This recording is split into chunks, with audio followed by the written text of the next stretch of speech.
Hello दोस्तों, welcome to academic पाठशाला। Class 8 की एनसीईआरटी चल रही थी साइंस की, और जिसमें हम लोग पहुंच चुके हैं चैप्टर नंबर 4 पर। चैप्टर नंबर 4 बात करता है मटेरियल्स के बारे में। और मटेरियल कितने टाइप के हैं इस चैप्टर में जो आपको बताए जाएंगे वो हैं मेटल्स एंड नॉन मेटल्स। तो दो टाइप के मटेरियल्स के बारे में हम लोग इसमें सीखने वाले हैं, वो है मेटल्स एंड दूसरा है नॉन मेटल्स। एक तीसरी भी कैटेगरी होती है, वो इस चैप्टर में आपको नहीं मिलेगी, बट मैं बता देता हूँ। मेटल्स एंड नॉन मेटल्स, यानी कि मेटल्स की कुछ प्रॉपर्टीज़ आपको देखने को मिलेंगी, नॉन मेटल्स की कुछ प्रॉपर्टीज़ आपको देखने को मिलेंगी। बट एक तीसरी कैटेगरी ऐसी है जिसमें दोनों की प्रॉपर्टी देखने को मिलती हैं, उसे बोलते हैं मेटलॉइड, है ना। उसे क्या बोलते हैं? मेटलॉइड। ओके, तो जिसमें मेटल और नॉन मेटल दोनों की प्रॉपर्टी देखने को मिले उसे बोलते हैं मेटलॉइड। ओके, ठीक है। इसमें क्या सीखने वाले हैं, क्या किन बिंदुओं पे बात होगी? सबसे पहले बात होगी इसकी प्रॉपर्टीज़ क्या होती हैं मेटल एंड नॉन मेटल की, यानी कि physical property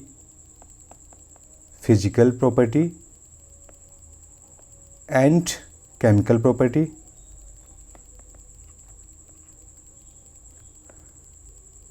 and after that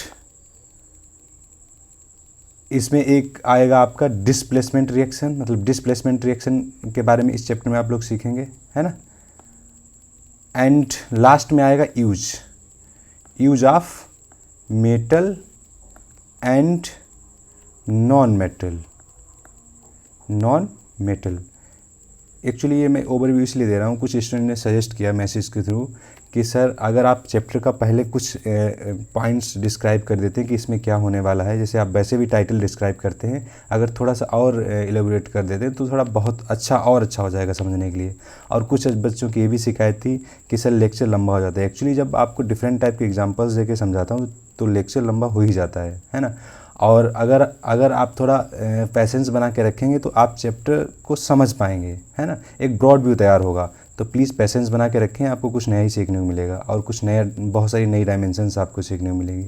okay, we stay tuned. तो सबसे पहले शुरू करते हैं physical property of metal and non metal. मतलब कैसे पहचानेंगे कौन सा मटेरियल मेटल है और कौन सा मटेरियल नॉन मेटल है। तो उसकी कुछ फिजिकल प्रॉपर्टी के अकॉर्डिंग हम पहचान सकते हैं। जैसे जो हमारा मेटल होता है उसकी कुछ फिजिकल प्रॉपर्टीज़ क्या होती है? ये मेलिएबल होता है। क्या होता है? ये मेलिएबल होता है। मेलिएबल मतलब अगर हम किसी भी सीट को, जैसे सपोज करो आपने देखा होगा आयरन स्मिथ होता है, वो लोहे को कूट रहा होता है ना थोड़े से, और फिर ये इतनी बड़ी जो सीट थी वो ऐसे बड़ी सी हो जाती है। तो जो ये सीट में जब आप बीट करते हैं उसे, जो सीट में कन्वर्ट होने की जो मेटल के अंदर क्वालिटी होती है, इसी को बोलते हैं मेलिएबिलिटी। आई थिंक आप समझ गए मेलिएबिलिटी क्या है। यानी कि कोई ऐसे आयरन का आपके पास पीस था, उसे आप हथौड़े से पीटने लगे तो ये टूटा नहीं।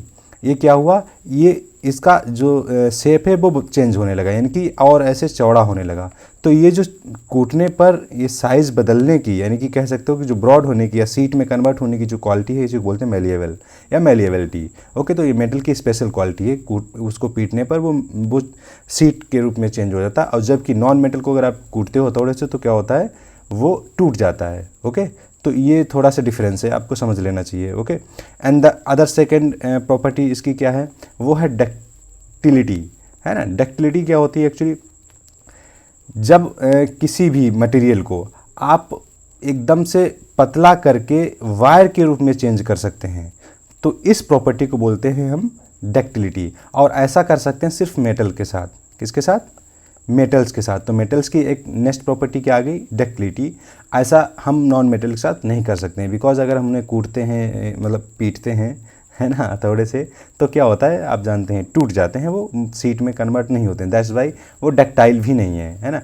तो आपने सीखा मेटल की प्रॉपर्टी क्या है? एक है मेलिएबिलिटी, दूसरा है डक्टिलिटी, एंड तीसरा होता है सोनरस। ओके, अब ये क्या होता है?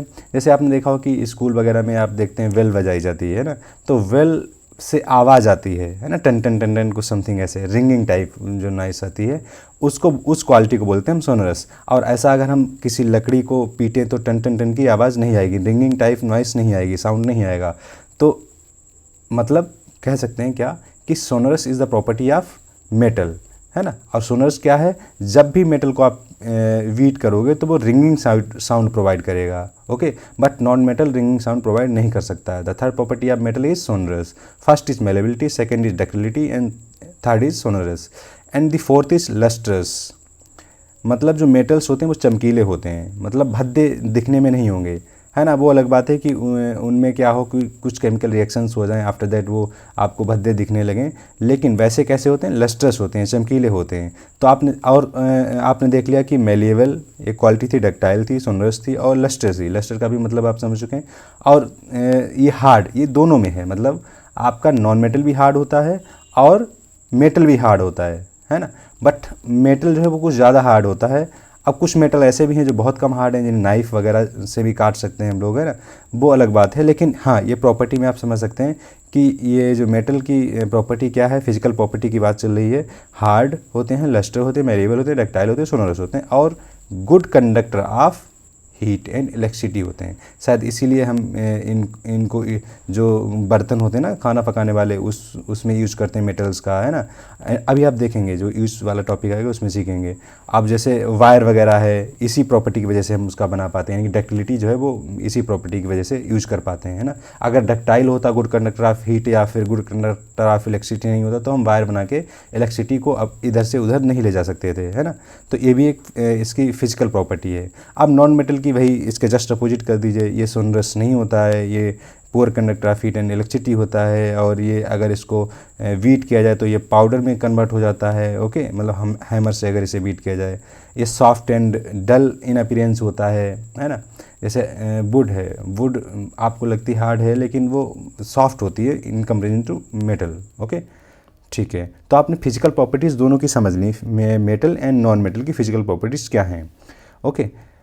And the second topic in this chapter is chemical property of metal and non metal. अब केमिकल प्रॉपर्टी कैसे पता करेंगे, कुछ हम सब्सटेंस के साथ रिएक्शन करवाएंगे। अब अगर हम रिएक्शन करवाते हैं ऑक्सीजन के साथ मेटल की, तो क्या होगा, आपका रस्टिंग ऑफ आयरन हो जाती है। आप जानते हैं रस्टिंग ऑफ आयरन क्या है, मतलब जंग लग जाना आयरन में और वो फिर बिखर के पूरा टूट जाता है, ओके। इसी तरीके से कॉपर का वेसल आपने बर्तन कोई देखा होगा, उसमें क्या होता है कि ग्रीन वो हो जाता है, उसमें ग्रीन कोटिंग हो जाती है। ये भी वही है कि रिएक्शन होता है ना, मॉइस्ट एयर से, और वो चेंज हो जाता है कॉपर हाइड्रोक्साइड या कॉपर कार्बोनेट में, ओके। तो ये क्या था कि जब हम ऑक्सीजन से रिएक्शन करवाते हैं तो आपको क्या देखने को मिलता है, उसके बारे में बात हो रही है, ठीक है। जब ऑक्सीजन रिएक्शन करवाते हैं तो वही रस्ट वगैरह आपको फॉर्म मिलती है, और अगर इस रस्ट को, यानी कि इस रस्ट वाले मटेरियल को पानी में मिक्स करके, है ना, फिर उसको चेक किया जाए ये एसिड है या बेस है, तो हमें क्या रिजल्ट मिलता है। कुछ रिजल्ट ये मिलता है कि जो आपका मेटल्स की रिएक्शन, किसकी, मेटल्स की रिएक्शन अगर होती है किसके साथ, ऑक्सीजन के साथ, तो ये फॉर्म करते हैं वेस। क्या फॉर्म करते हैं, वेस। तो हम कह सकते हैं कि ये बेसिक इन नेचर होते हैं, यानी कि रेड लिटमस पेपर को चेंज कर देते हैं किसमें, ब्लू में। तो होता क्या है, जो मेटलिक ऑक्साइड्स होते हैं वो मेनली जनरली क्या होते हैं, बेसिक इन नेचर हैं। आपको ये बात ध्यान रखनी है, metallic oxide are basic in nature, very very important point, okay. और ये क्या करते हैं, रेड लिटमस पेपर को चेंज कर देते हैं ब्लू में। अब अगर कैसे आप याद कर सकते हैं कि ये बेसिक हैं, नेचर हैं, या रेड लिटमस पेपर को कैसे बदलते हैं, तो आपको पता है कि बेसिक हैं, क्या है, वेस हैं, ओके, क्या है, वेस हैं। तो अब रेड को बदल देते हैं किसमें, ब्लू में। अब बी फॉर ब्लू और वी फॉर वेस। जब कोई चीज़ ब्लू में चेंज हो जाए तो वो आपकी क्या होगी, वेस होगी, यानी कि रेड को वेस, ब्लू में अगर लिटमस पेपर रेड है और ब्लू में चेंज होता है तो वो बेस है ना। ऐसा आप नॉर्मल याद कर सकते हैं, कन्फ्यूजन बहुत होता है during the exam time, okay. तो कन्फ्यूजन को दूर करने के लिए कुछ यही ट्रिक्स आप यूज़ कर सकते हैं, ठीक है, ओके। फिर यहाँ पर बताया जाता है कि ठीक है भैया, ये तो हो गया मेटल के साथ ऑक्सीजन का रिएक्शन। अब अगर हम कराते हैं नॉन मेटल के साथ ऑक्सीजन का रिएक्शन, तब हमें क्या देखने को मिलता है, तो देखने को मिलता है कि जो आपके नॉन मेटल्स होते हैं वो क्या होते हैं, वो एसिडिक इन नेचर होते हैं। क्या होते हैं, एसिडिक। मतलब अगर हम सल्फ्यूरस एसिड जो बनता है आपका, सल्फर डाइऑक्साइड को डिजोल्व करते हैं किसके साथ, वाटर के साथ, तो बनता है आपका सल्फ्यूरस एसिड। और ये सल्फ्यूरस एसिड क्या होता है, एसिडिक इन नेचर, उसके नाम में ही एसिड, तो एसिडिक इन नेचर होगा। तो ऑक्साइड ऑफ नॉन मेटल जो होते हैं वो जनरली क्या होते हैं, एसिड इन नेचर होते हैं, रिमेंबर इट। तो इसका मतलब जब एसिड इन नेचर है तो इसका मतलब क्या होगा, सिंपल सा, ये ब्लू लिटमस पेपर को चेंज कर देंगे किसमें, रेड में। ब्लू लिटमस को चेंज कर देंगे रेड में, ओके। तो अभी आपने देखा कि रिएक्शन विद ऑक्सीजन से क्या होता है। फिर से समराइज करते हैं, अगर रिएक्शन होती है मेटल के साथ ऑक्सीजन की तो क्या होता है, वो बनाते हैं आपके वेस फॉर्म करते हैं और वो रेड लिटमस पेपर को चेंज कर देते हैं किसमें, ब्लू में, है ना। तो कोई भी मेटल का अगर ऑक्सीजन के साथ रिएक्शन बना होती है तो वो ऑक्साइड, मेटल ऑक्साइड प्रोवाइड कराते हैं और जो बेसिक इन नेचर होते हैं। ओके, अब बात आती है रिएक्शन विद वाटर। अगर हम रिएक्शन करते हैं वाटर के साथ मेटल और नॉन मेटल की, तब हमें क्या देखने को मिलता है, तो आपको देखने को मिलता है कि जो मेटल्स होते हैं वो वाटर के साथ बहुत तेज़ी से रिएक्शन करते हैं, मतलब विगरसली विद वाटर। जो जो रिएक्शन होती है मेटल की वाटर के साथ तेज़ी से होती है। हाँ, कुछ मेटल्स हैं बहुत धीरे धीरे से करते हैं, लेकिन कुछ हैं बहुत तेज़ी से करते हैं, लेकिन करते ज़रूर हैं। ओके, तो metals react with water easily. Okay, तो अब इसमें दूसरा एक मेटल है जिसका नाम है सोडियम। सोडियम क्या है, सोडियम को अगर आप पानी में डालते हैं तो वो एकदम से बहुत तेज़ से जलने लगता है, यानी कि बहुत तेज़ी से रिएक्ट करता है।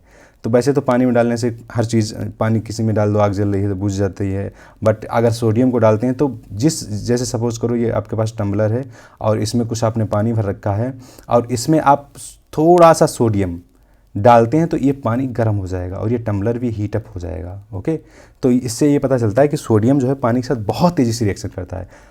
आयरन इसके कंपेरिजन में थोड़ा स्लोली रिएक्ट करता है, लेकिन जो नॉन मेटल, यानी कि अभी आपने देखा मेटल जो है वाटर के साथ रिएक्शन करते हैं अच्छे से, बट नॉन मेटल नहीं करते हैं।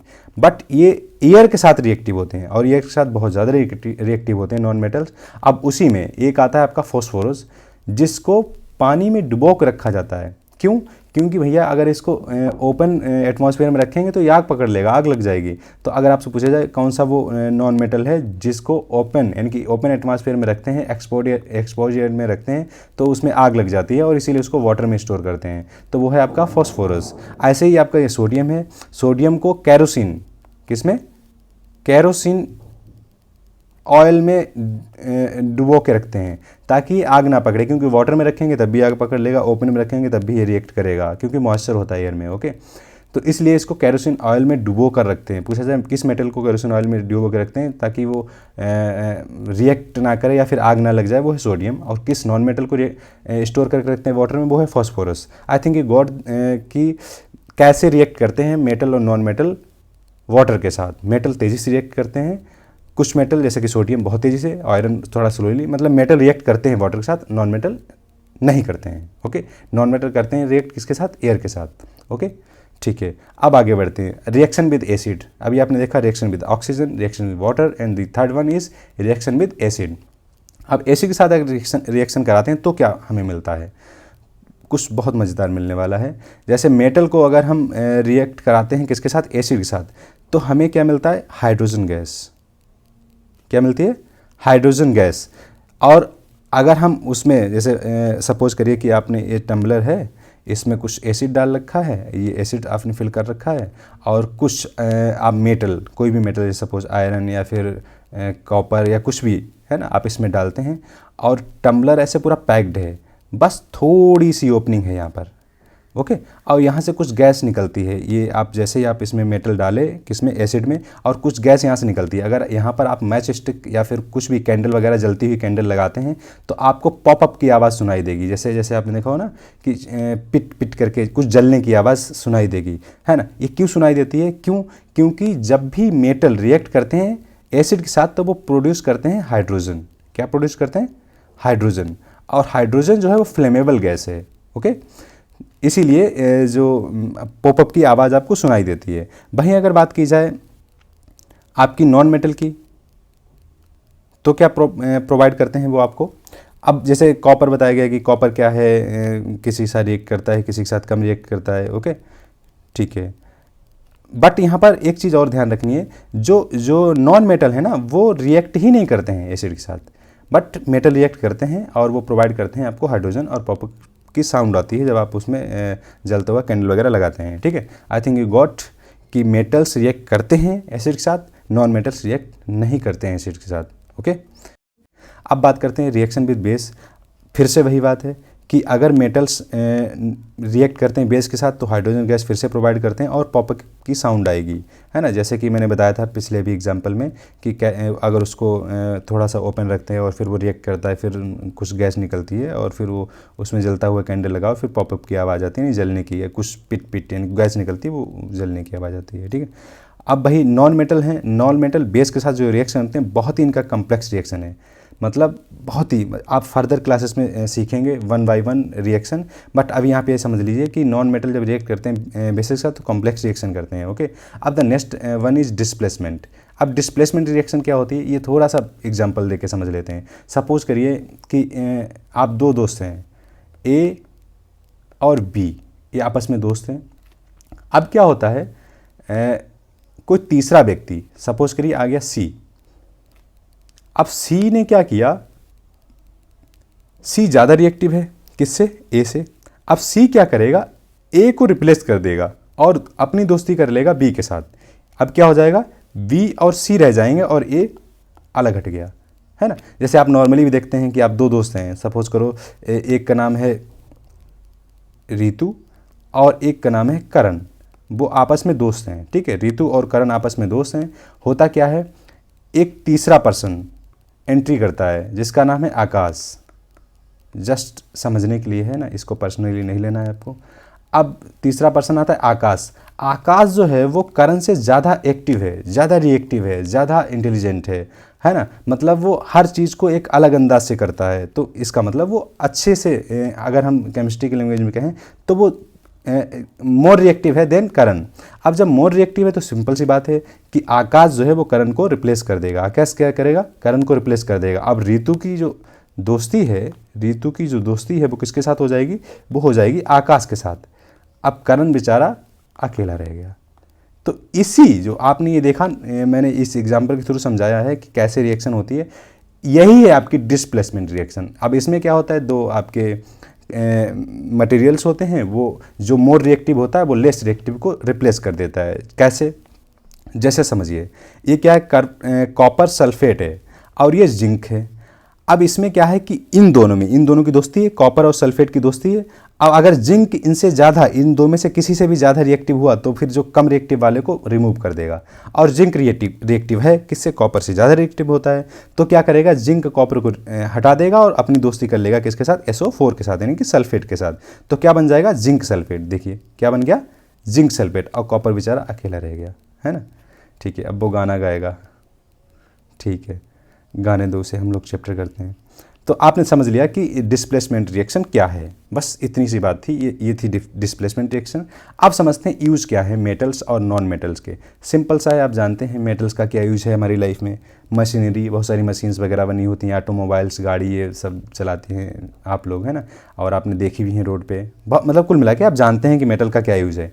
Aeroplane, trains, satellite, industry gadgets and cooking utensils, इनकी खाना बनाने के जो बर्तन हैं, वाटर बॉयलर्स, इनमें पानी आप गर्म वर्म करते हैं, तो वो सब किसके बने हैं, मेटल के। अब नॉन मेटल का क्या यूज़ है, नॉन मेटल का यूज़ है भैया, ऐसा नहीं कि मेटल का ही यूज़ है, नॉन मेटल का भी यूज़ है। क्या, जो भी हमारे ऑल लिविंग बीइंग है ना, वो क्या लेते हैं, ऑक्सीजन। अब ऑक्सीजन क्या है, एक नॉन मेटल है, तो ये सांस लेने में मदद करता है, क्या, नॉन मेटल। दूसरा इसका क्या काम है, फर्टिलाइजर्स में यूज होता है ना, ताकि जो प्रोडक्टिविटी है, हमारे ग्रोथ है प्लांट की, या फिर प्रोडक्टिविटी है क्रॉप की, उसे इन्हेंस किया जा सके।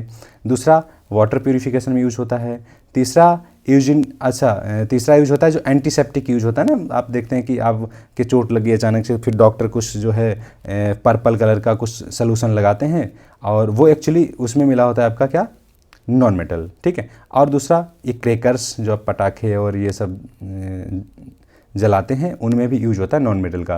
तो आपने देखा मेटल का गाड़ी और ये बर्तन और ये सब बनाने में यूज होता है, नॉन मेटल का ये कुछ सांस लेने और फर्टिलाइजर्स बनाने में, वाटर प्यूरिफिकेशन करने में, और चोट लग जाए तब आप एंटीसेप्टिक के रूप में, और क्रैकर्स में, ये नॉन मेटल का यूज है। और ये क्वेश्चन जरूर आएगा, मतलब अगर आपका फाइनल एग्ज़ाम है तो ये आना तय है ना।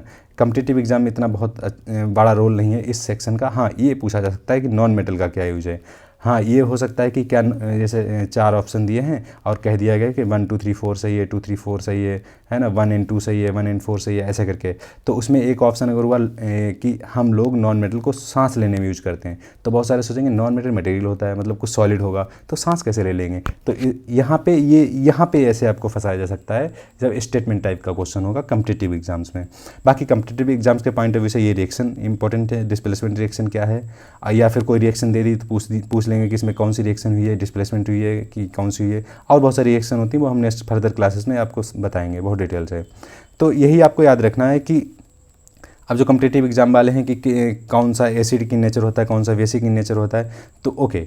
तो ये था आपका लेक्चर। तो आपने इसमें क्या समझा था कि फिजिकल प्रॉपर्टी, ओके, एक सेकेंड, इसमें आपने समझा है फिजिकल प्रॉपर्टी, केमिकल प्रॉपर्टी, फिर आपने समझा है डिस्प्लेसमेंट रिएक्शन। अब फिजिकल केमिकल प्रॉपर्टी में आपने क्या देखा था, ऑक्सीजन के साथ रिएक्शन, वाटर के साथ रिएक्शन, एसिड के साथ रिएक्शन, बेस के साथ रिएक्शन, ये आपने देखा था केमिकल प्रॉपर्टी में, है ना। फिजिकल प्रॉपर्टी में आपने देखा था कि सोनरस होता है, डक्टाइल होता है, मेलिएबल होता है metal, and good conductor of heat and electricity होता है। ये कुछ मेटल्स की प्रॉपर्टी थी और इसके जस्ट अपोजिट नॉन मेटल की प्रॉपर्टी थी। डिस्प्लेसमेंट रिएक्शन में क्या देखा आपने कि एक मतलब दो दोस्त हैं ए और बी, और सी आके उनकी दोस्ती तोड़ देता है और अपना दोस्ती कर लेता है बी के साथ, यानी कि वो हो गए बी और सी, और चला गया ए बेचारा अकेला, है ना। तो डिस्प्लेसमेंट रिएक्शन देखा। फिर आपने देखा use of metal and non metal. That was the today's lecture. अगर आपको ये लेक्चर पसंद आता है तो please like, share and subscribe. अगर कोई सजेशन है तो आप कमेंट सेक्शन में जाकर अपना सजेशन दे सकते हैं, जिससे कि मैं उसमें फर्दर इम्प्रूवमेंट कर सकता हूँ। ओके, तो please stay tuned and thank you so much.